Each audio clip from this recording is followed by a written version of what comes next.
মাননীয় অধ্যক্ষ মহোদয়, মুখ্যমন্ত্ৰী মহোদয় যিখিনি কৈছে ধন্যবাদ জনাইছোঁ।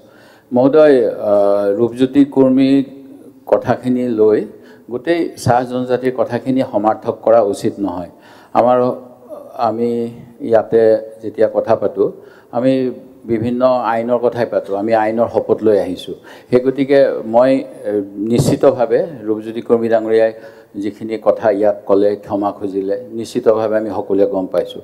কিন্তু তেখেতক সংযম হোৱাটো দৰকাৰ। পৰৱৰ্তী দিনা তেখেতে কৈছে ইয়াতকৈ 10 গুণ বেছি আক্ৰমণ হ'ব। আৰু এই কথাটো যিটো মুখ্যমন্ত্ৰী মহোদয়ে কৈছে, সাধাৰণ এজন ব্যক্তিয়ে ক'লে এটা পাৰ্থক্য আহিলে হয়। কিন্তু মহোদয় 1971 চনতে সত্তাৰামন কমিটি অনুসৰি ক্ৰিমিলেয়াৰ কনচেপ্ট আহিছে আমাৰ নিচিনা OBCৰ কাৰণে, আৰু সেইটোকে 91ত জাষ্টিছ ৰামদণ্ডন কমিটিও সমৰ্থন কৰিছে। ক্ৰিমিলেয়াৰ হ'ল যিবিলাক ইকনমিকেলি, ছ'চিয়েলি আৰু অন্যান্য ক্ষেত্ৰত সেই পিছপৰা শ্ৰেণীৰ পৰা আগৰণুৱা।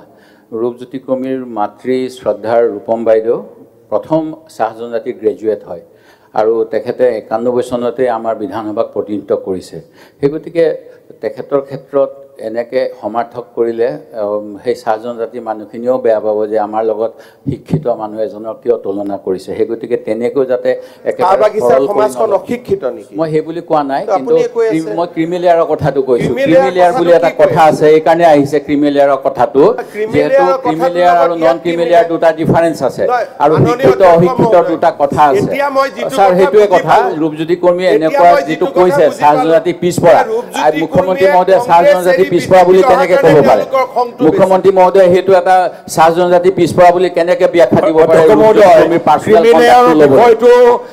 সংবিধান বিৰোধী আপুনি যিটো কৈ আছে, সংবিধানৰ বিৰোধী হয় নহয়, সেইটো ক্ৰিমিলেয়াৰ বেয়া হয়। তদন্ত চাৰ্টিফিকেট লৈ বহুত ধনী মানুহে অধিকাৰ সেইখিনি খৰ্ব কৰি আছে। গতিকে ক্ৰিমিলেয়াৰৰ ক্ষেত্ৰতো তদন্ত হ'ব লাগে। যিবিলাক মানুহে উচ্চ শিক্ষিত তেখেতসকলে ক্ৰিমিলেয়াৰৰ চাৰ্টিফিকেট কোটা লৈ আছে, SC ST কোটা। ধনী মানুহে বহুতখিনি ক্ৰিমিলেয়াৰৰ চাৰ্টিফিকেটটো আপুনি সংবিধানে দিয়া আছে। গতিকে এই কথাবিলাক চাব লাগে। ঠিক আছে।